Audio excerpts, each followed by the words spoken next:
Bible के कुछ वचन आपके लिए नहीं, पूरी बाइबल आपके लिए है। पूरी बाइबल आपके लिए है। हर एक बात आपके लिए है।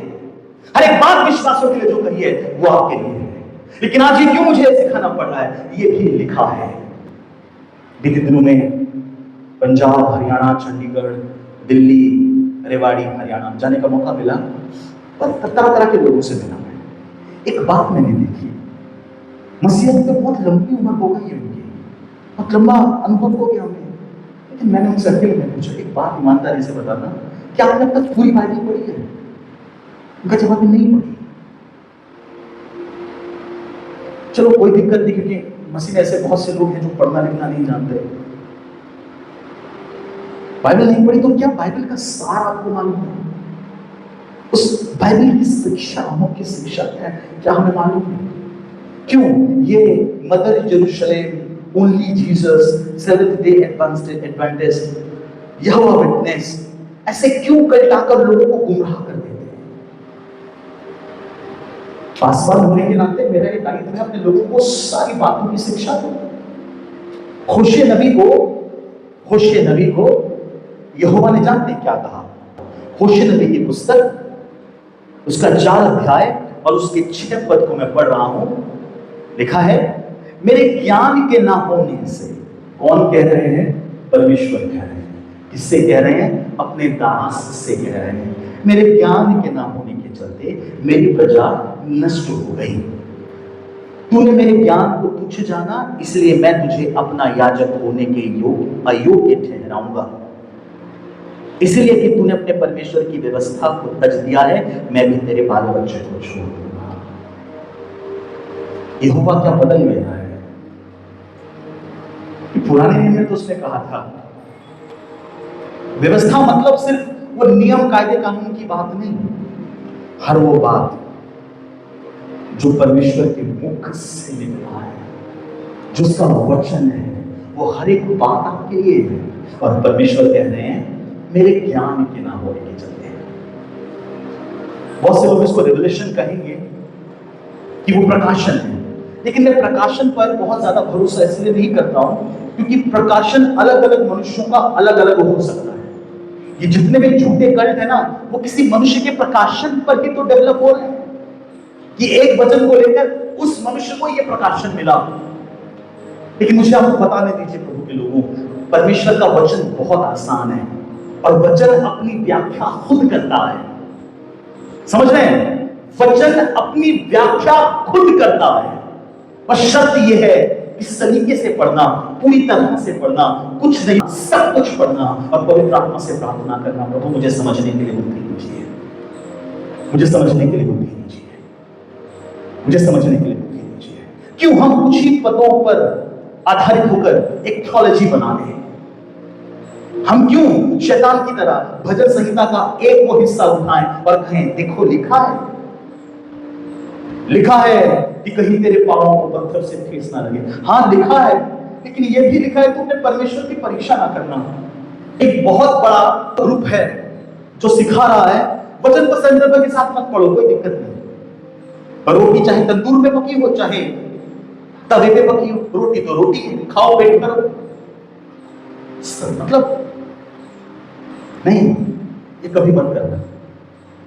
स्वर्गदूत भी आकर आपको कहे कि वचन उतना पढ़ो जितना बता दिया गया है, अरे पूरा वचन आपके लिए है। ये यीशु मसीह का प्रेम पत्र है आपके लिए, उसकी कलीसिया के लिए। पढ़ना इसको। मैं कुछ पदों को लेकर क्यों एक विश्वास बना लूं? आज परमेश्वर का वचन कुछ भ्रमों को तोड़ेगा। कुछ जो भ्रम हमने बना रखे ना, उन भ्रमों को तोड़ेगा, क्योंकि वचन अपनी व्याख्या खुद करता है। परखना हर एक वचन को वचन से, क्योंकि शैतान ऐसे बहुत हैं जो कहेंगे देखो लिखा है। कोई कोरिया से आएगा, बोलेगा देखो लिखा है, ऐसा ऐसा है, इसलिए हम आपको बताते हैं यीशु मसीह का जन्म तो हो गया। नहीं, ऐसा नहीं है। कोरिया का एक ग्रुप सिखाता है जैसे पिता परमेश्वर ऐसे माता परमेश्वर भी है। एक ग्रुप सिखाता है कि सबत का दिन शनिवार को है, तुम सबत का दिन नहीं मनाते हो, फसह का पर्व नहीं मनाते, इसलिए तुम नाश हो जाओगे। और वो लोग जो सिर्फ कुछ बातों को लेकर भरोसा कर लेते हैं, आज एक बड़ी संख्या उनकी हो रही है। क्यों? क्योंकि कलीसिया में नहीं सिखाया जा रहा है, लिखा है, यह भी लिखा है।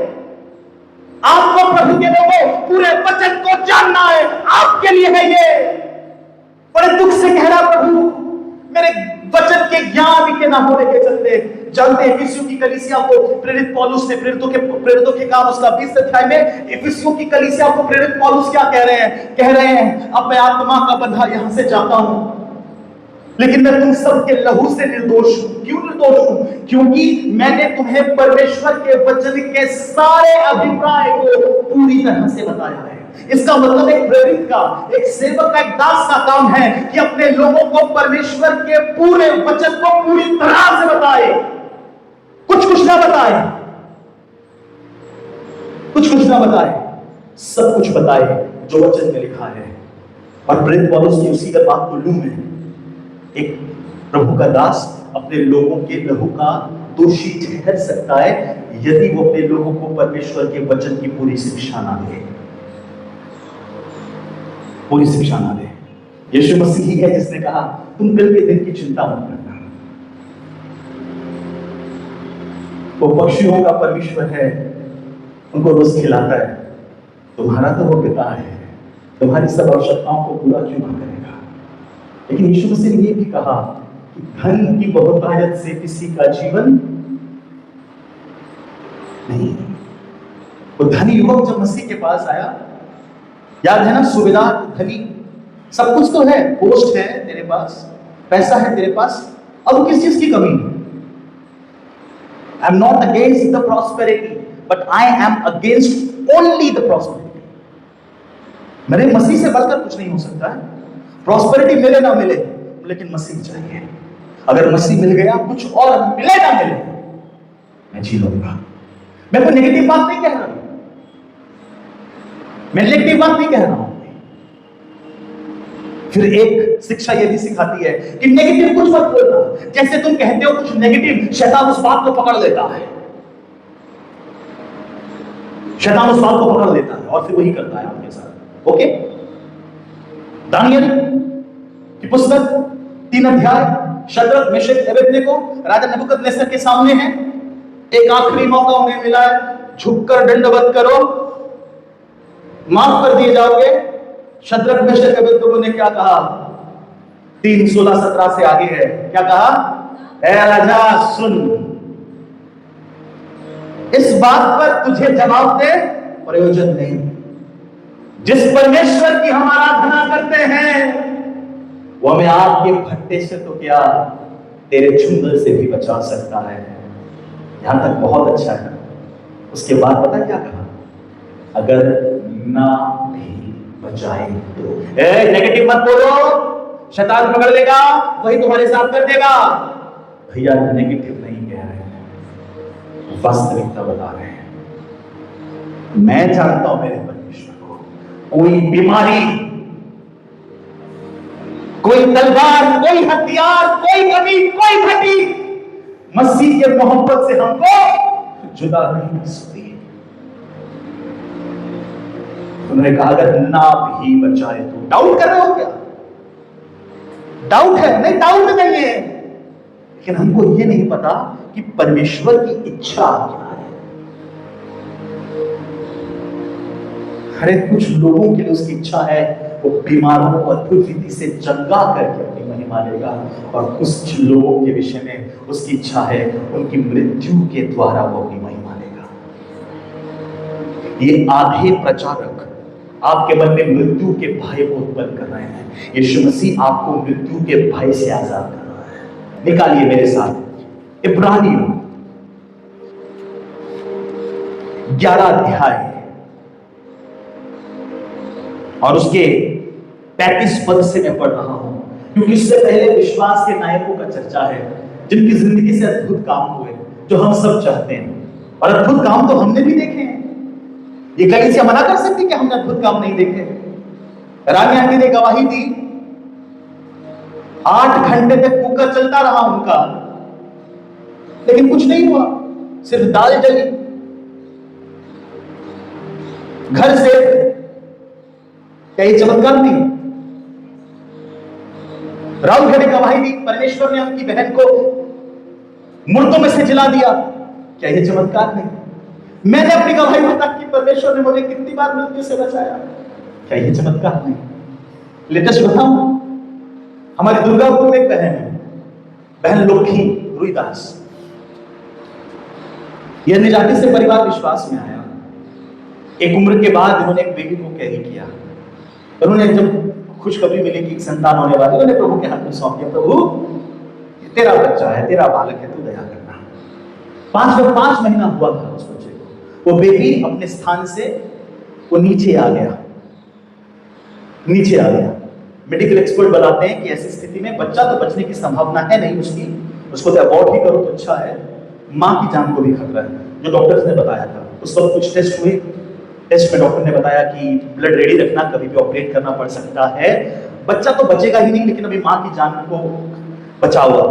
लोग डर गए थोड़ा सा, क्योंकि डर तो सबको लगता है, गला भी सबका सूखता है, लेकिन जिसके पास यीशु है वो कहेगा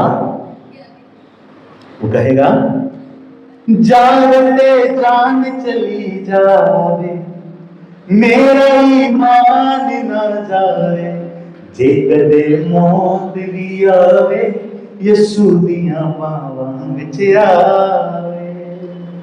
यीशु मेरी जिंदगी कदे ना डरांगा, मैं ना डरांगा, विश्वास करांगा। उसका वचन निडर करता है, किस बात से? हर बात से, मृत्यु से भी आपको निडर कर देता है। फिर आप कहते हैं, जैसे हमारी बहन अर्चना ने भी कहा, मृत्यु कहां रहा तेरा जंग? अब तक तू डराता था ना कि मृत्यु आएगी, सब खत्म, लेकिन यीशु ने मृत्यु को मृत्यु के द्वारा हरा के कहा, जो कोई मुझ में विश्वास करेगा, अगर वह मर भी जाए तो मरेगा नहीं। क्यों? क्योंकि यीशु मसीह आया कि आपको जीवन मिले, लेकिन बहुतायत का जीवन मिले। और बहुतायत का जीवन सिर्फ इस संसार में नहीं, लेकिन बहुतायत का जीवन उसके साथ अनंत जीवन में है। Hallelujah, hallelujah. यह है वचन की सामर्थ, मृत्यु के भय से दूर करता है। Positivity is very good.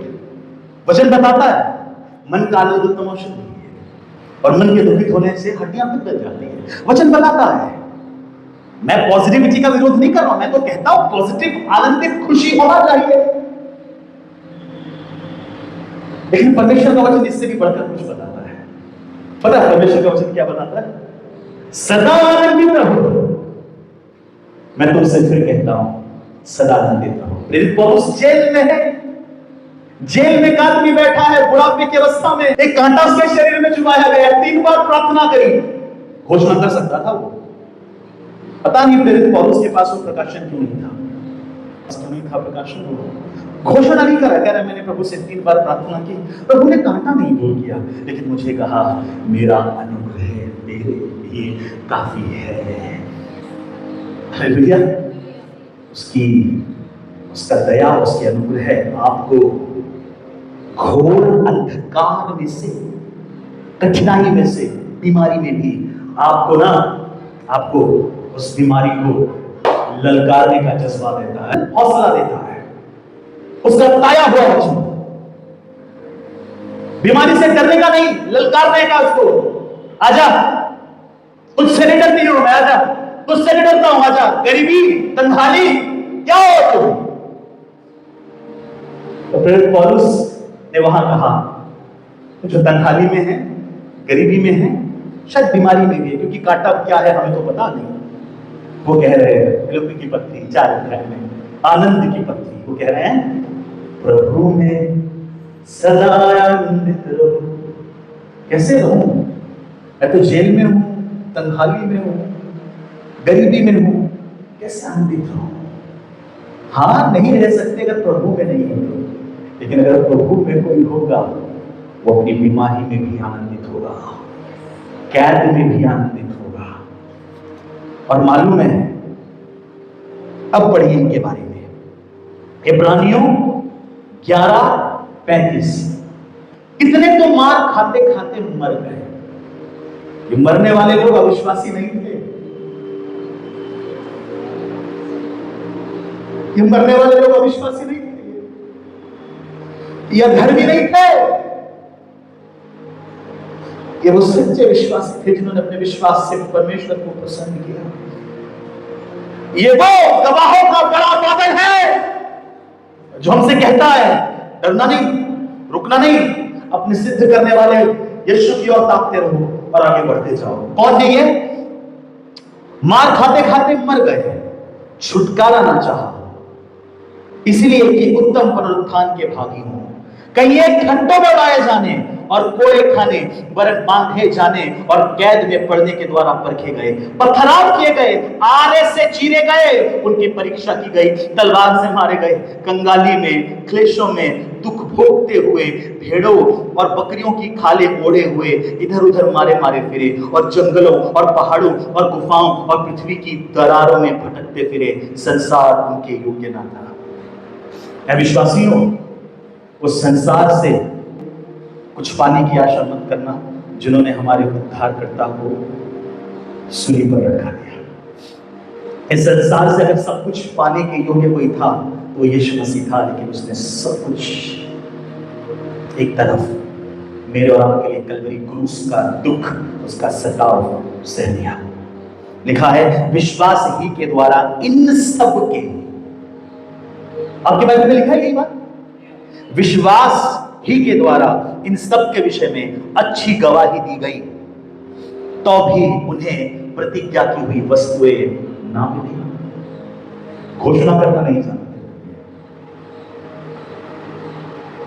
घोषणा के खिलाफ नहीं है। वो राजाओं का राजा है, वो हमें सब बीमारों से चंगा कर सकता है, वो हर दुख मुसीबत तकलीफ से बचा सकता है। कलवरी क्रूस पे उसने शैतान के संग अपने पांव से कुचल दिया। करिए घोषणा, लेकिन ये घोषणा करना, भारत का अगला प्रधानमंत्री मैं हूं। कितने प्रधानमंत्री बनोगे? हर चर्च में से अगर एक आदमी भी घोषणा कर रहा है तो 99% चर्चेस की घोषणा तो विफल हो गई। मैं घोषणा करता हूं शहर का ये वाला घर मेरा है। ये बाइबल की शिक्षा तो नहीं है, लेकिन ये न्यू एज एक टीचिंग है जिसको बोलते हैं मैनिफेस्टेशन। पौलुस कहते हैं मसीह की पहचान की उत्तमता के कारण इन सब बातों को मैं कूड़ा समझता हूं, कूड़ा समझता हूं।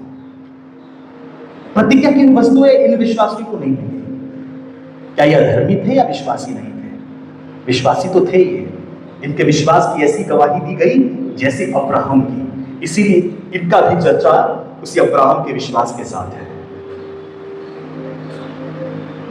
इसका मतलब हम अभी तक जहां पहुंचे हैं ये वो नहीं है जो हमें वचन सिखाना चाहता है। वचन क्या सिखाना चाहता है? 40वें पद में लिखा है, क्योंकि परमेश्वर ने हमारे लिए पहले से एक उत्तम बात ठहराई कि वे हमारे बिना सिद्धता को ना पहुंचे। एक उत्तम बात है। फिर प्रभु का वचन बताता है यदि तुम परमेश्वर से इसी जीवन में सारी बातों की आशा रखते हो तो तुम सब मनुष्यों से अभागे हो। अय्यूब उसका 22 अध्याय 28 पद पढ़ो इंग्लिश में। डिक्री घोषणा करना, and it shall be established. Decree मतलब होता है घोषणा करना, ठीक है? Thou shall also decree,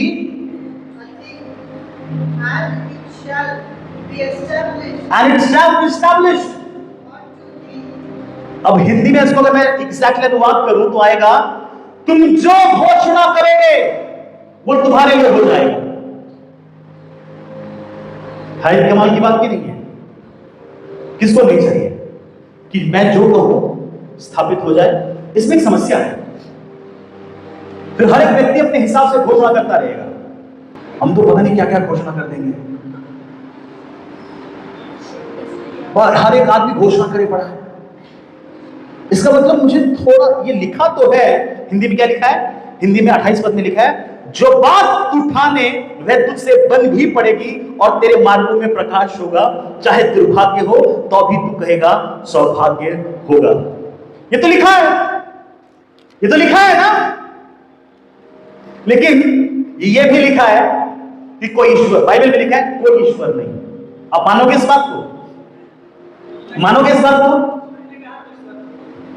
क्योंकि आप बोलोगे नहीं नहीं ऐसा तो नहीं हो सकता, पूरी बात बताओ, पूरी बात बताओ। तो बोलोगे पूरी बात यह है, मूर्ख ने अपने मन में कहा कोई ईश्वर नहीं। आप मानोगे उसकी बात को? लेकिन वचन में, बाइबल में लिखा है ना, तो क्यों नहीं मानोगे उसको? क्योंकि मूर्ख ने अपने मन में कहा। अब मुझे ये देखना ये वचन कौन कह रहा है।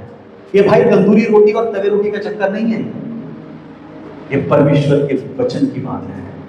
जब ये 22 अध्याय का आप हेडिंग पढ़ेंगे ना, तो पता है क्या लिखा है? एलीपज का आरोप। एलीपज कौन था? एलीपज अय्यूब के 3 दोस्तों में से एक दोस्त था। जब उसके दोस्तों ने सुना कि अय्यूब पर इतना बड़ा संकट आ गया है, तो ये तीनों दोस्त गए बड़ा धर्मी बनकर, और एलीपज उसको समझा रहे हैं ऐसा थोड़ी प्रभु किसी के साथ करता है, वो प्रेम करने वाला परमेश्वर है, वो अपने बच्चों को दुख में नहीं देख सकता। ऐसे तरह तरह की बातें समझा रहा। फिर कह रहा है यदि तो अपने डेरे से दुख को दूर, अगर तो अपने डेरे से पाप को दूर, उसके ऊपर पढ़ना, पूरा लिखा है वो 22 अध्याय पूरा पढ़ना, आपको समझ आ जाएगा। एक्चुअली वो अध्याय आरोप है ऊपर, तूने कुछ गड़बड़ किया होगा, तूने कुछ ऐसा किया होगा, ये है इसलिए ऐसा हो रहा है। यदि तू अपने डेरे से इसको दूर करे, पाप को, परमेश्वर के पास जाए, उससे माफी मांगे, तो तेरे साथ ऐसा ऐसा हो जाएगा। ऐसे धार्मिकता की शिक्षा देने वाले आज भी बहुत हैं। ये आरोप है। और जानते हैं कि आगे परमेश्वर एलीपज को डांट लगाते इस बात के लिए कि तूने मूर्खता पूर्वक बात कही है मेरे दास अय्यूब को। जब तक हम किसी के विषय में जाने नहीं, हम ना कहें पाप किया होगा इसीलिए ये बीमारी मुझ पर आई है। हाँ, पाप के चलते भी बीमारी आती है, लेकिन तुम्हें नहीं पता, हम नहीं जानते कारण क्या है, हम नहीं जानते जो कोई व्यक्ति किसी सिचुएशन से गुजर रहा है एक्चुअल में उसका कारण क्या है, लेकिन पता कर सकते हैं प्रार्थना में बैठिए, आपको प्रभु बताएगा। उसके पास आइए, उसके करीब आएंगे, बताएगा। मैं विषय पर आता हूं। इस बात के लिए एलीपज को परमेश्वर से डांट पड़ी है। अब मैं उस हिस्से को लेकर जिसके लिए परमेश्वर से उस शिक्षा देने वाले को डांट पड़ी है, उस शिक्षा में अपने लोगों को कैसे सिखा सकता हूं, बताइए। ये तंदूरी रोटी और ये तवे रोटी का चक्कर नहीं है। जब लोग पूछते हैं ना, जब हम सुसमाचार सुनाने जाते हैं, लोग कहते हैं आपकी बाइबल में तो लिखा है, यीशु मसीह कह रहे हैं अधर्म के धन से अपने लिए मित्र बना लो ताकि वो जब जाता रहे तो मेहनत के निवासों में ले ले। देखो, तुम्हारा यीशु मसीह अधर्म के धन से मित्र बनाने की बात करता है। कैसे जवाब दोगे उसको? आपको कहना पड़ेगा रुको, पूरा पढ़ो। जब विरोधी सवाल करते हैं, देखो यीशु मसीह ने कहा है कि वो शांति नहीं, लेकिन वो तो विरोध उत्पन्न करने आया है, आप क्या करोगे? आपको बोलना पड़ेगा, संदर्भ के साथ पढ़ो। जब एक अन्य विश्वास वाला व्यक्ति कहता है देखो तुम्हारी बाइबल में कहीं भी यीशु मसीह ने नहीं कहा कि मुझे झुककर प्रणाम करो, मैं परमेश्वर हूं, कहीं भी नहीं लिखा है। जाकिर नाइक जैसे लोग कहते हैं ना, आपको क्या कहना पड़ेगा? रुको, पूरा पढ़ो। वही मैं कह रहा हूं, पूरा पढ़ो। जब पूरा पढ़ेंगे, जब आप सीख जाएंगे ये भी लिखा है, ये भी लिखा है। अब ये भी लिखा है इसलिए नहीं कि वचन को काटे, उसने कुछ कहा उसको काटने के लिए मैं कुछ और कह दे रहा हूं, नहीं। पूरे बाइबल का हर विषय पर एक मैसेज है। जैसे क्या परमेश्वर जिन चमत्कार करते हैं, अद्भुत काम करते हैं? जी हां करते हैं। क्या वो बीमारों को भी चंगा कर सकता है? जी हां कर सकता।